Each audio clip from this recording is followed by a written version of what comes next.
Today I'll show you how to turn off your active status on Instagram so no one can see when you are online or active.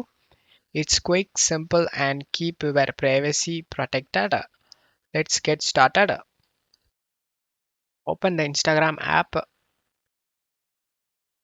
go to profiles, select this three line on the top, scroll down and select messages and story replace. Select show activity status. Show activity status, turn it off.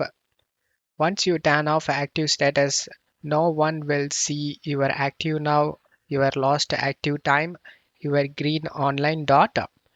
This includes everyone, friends, followers, and yes, even your girlfriend or boyfriend. You also won't be able to see other people's active status because Instagram hides it both ways for privacy. I hope this video helped you guys. If the video helped you, don't forget to leave a like, guys. Thank you.